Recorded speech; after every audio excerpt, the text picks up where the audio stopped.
There was a common point that was being made, not just by the French President Emmanuel Macron, but also by Sundar Pichai. They said that they were extremely impressed by the rapid transformation, particularly every time they visit India, it is this rapid transformation that catches their attention. Is that also the kind of rapid expansion we are looking at? The number of internet users, 700 million of them. What is its unique USP for India as a market? I think one strand of thought that, has struck all global leaders about India is there is no panic and fear when it comes to AI. We have accepted in some sense that this is going to be the future. In fact, a lot of global CEOs have been telling us that India is probably one of the most AI optimistic countries in the world. Even when we spoke to Coursera yesterday, they told us that every 3 minutes, someone is enrolling for a generative AI course in India. So I think that energy, that groundswell, that, AI is indeed something transformational, is there on ground. And it's important to note that this is coming from the top. If you heard our Prime Minister Modi this morning, he was very clear that this is a civilizational moment. It's going to be a transformative moment in human history, something that was echoed by Mr. Mukesh Ambani of Reliance and N. Chandrasekaran. They said that this will usher in an era of superabundance for India, and they have announced significant commitments. So I think what really stands out about India is, yes, we want a different path away from the trillions of dollars that's being pumped in by American companies. What China is doing, we want a third path where we develop small language models that are very intrinsic to India. In fact, we saw 3 Indian AI model launches yesterday from Sarvam, Jnani and Bharat Gen. And this got a shout out from France President Emmanuel Macron as well. He said that India has shown that it is possible to take a different path, because even the issue of chips has become a geopolitical issue. True. So I think India is showing that you can do things differently. You don't have to build these big bang models. And it's also showing that you don't have to get paranoid about the fears of AI. It is possible to embrace it as long as you're building the layers in place, right? From data centers to the infrastructure layer to the chips. So I think that's the emerging thought that's coming in as far as India is concerned. But Zaka, the concerns still remain. And how do we speak to those fears? Because data regulation, data privacy framework, all of that is also being talked about at the moment. And when you look at a market as expansive as India's, what are the concerns and how will the summit be speaking to those concerns, given that Prime Minister will also be presiding over one of the meets in just a bit? No, that's something that is a very real-world challenge for India. Look, the American belief, the American system has always been that regulation should be light, particularly for emerging sectors like AI. So the regulation in the US on AI has sort of been behind the curve to the technology.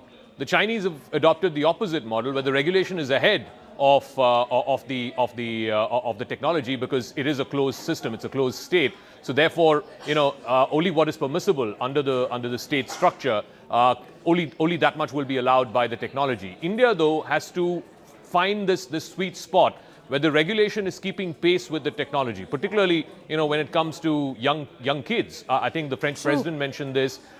There's also this ongoing debate here in India about whether there should be no access to social media for preteens. At the same time, that's also the biggest cohort of people who are going to be affected by AI. The new set of jobs, the entry-level jobs that these Gen Z folks will be coming into, are all going to be transformed by AI. So they need to be AI ready. And yet at the same time, we are seeing the harmful effects of social media on these young kids. So this is a real-time problem that India has to keep pace with. And like I keep saying, and as Chandra was mentioning as well, India has to develop not only its own technology, not only its own LLMs, but it also has to innovate with regulation that is suitable for India. I don't think American light touch or the Chinese heavy state system is something that would be suitable to India. India has to find its own way, both for the tech architecture as well as for the regulation of that architecture. So, Chandra has been speaking to a host of voices. Chandra, what is the sense you're getting from, say, Union Minister Ashwini Vaishnav to, say, all the tech billionaires who are currently thronging the venue, not just from India, but abroad as well? How is India looking towards incorporating these concerns? It's not every day that you see the heads of Google, Meta, OpenAI, Anthropic on one stage, all of them announcing significant commitments. Today, OpenAI has said that it will also open offices in Bengaluru and Mumbai. They already have an office in Delhi. Anthropic has opened its office in Bangalore this week. They've tied up with Infosys. OpenAI has tied up with Tata Group.